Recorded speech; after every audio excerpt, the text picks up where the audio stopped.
je ne pouvais pas, moi, écouter le président Sankara, et puis faire un petit compliment aimable, puis rentrer et aller me coucher et dormir. Et c'est pas un homme, c'est un homme un peu dérangeant, le président Sankara. Hein? Et non, c'est vrai, il vous titille, il pose des questions, quoi. Avec lui, il n'est pas facile de dormir en paix. Il ne vous laisse pas la conscience tranquille. L'Afrique, un continent riche en histoire et en récits, a vu émerger de nombreux leaders au fil des décennies. Parmi eux, il y a Thomas Sankara qui a éclairé le ciel sombre de l'injustice, de la corruption et de l'exploitation coloniale. Mais malheureusement, il fut assassiné juste après 4 ans de règne. Mais qui a tué Thomas Sankara? Restez jusqu'à la fin de la vidéo pour tout découvrir. Mais si vous êtes nouveau sur la chaîne, abonnez-vous et activez la cloche des notifications pour ne plus rater nos prochaines vidéos. Et n'oubliez pas de cliquer sur le bouton j'aime. Merci. Toi, tu préfères qui, toi? Tu préfères Mandela ou Sankara? Sankara. Malcolm X. Malcolm X. Sankara, frère. Malcolm X? Sankara. Malcolm X, c'est afro-américain. Thomas Sankara, c'était un leader visionnaire, président du Burkina Faso en seulement 4 ans, et qui a incarné l'anti-impérialisme et la révolution en Afrique. Né le 21 décembre 1949 à Yako, et mort assassiné le 15 octobre 1987 à Ouagadougou. Et chaque année, ce sera comme ça.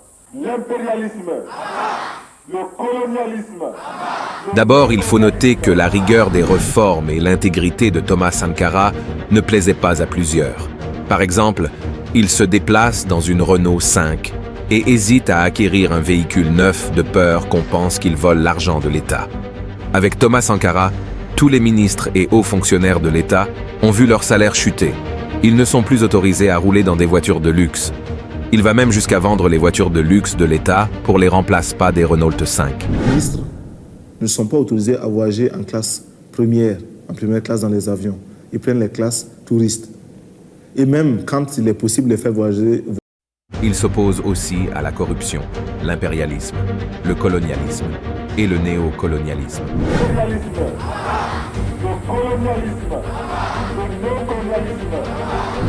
Dans ce contexte, les relations entre Thomas Sankara et Blaise Compaoré, son meilleur ami de l'époque, se dégradent à partir de 1985, à un point tel que les deux hommes ne se parlent plus.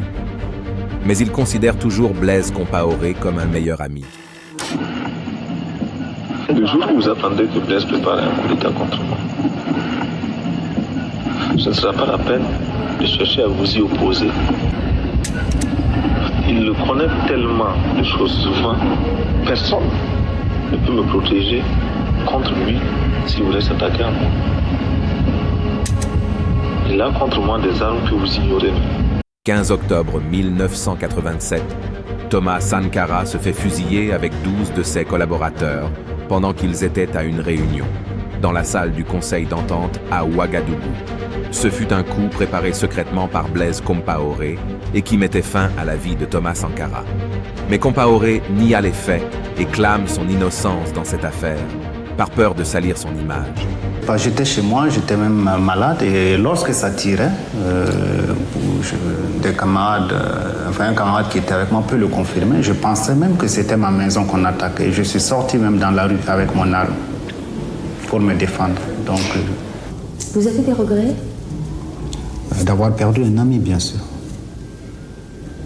Et un regret aussi, qu'à un moment de sa vie, il ait pensé à nous liquider.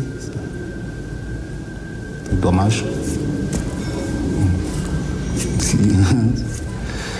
Ouais, c'est dommage.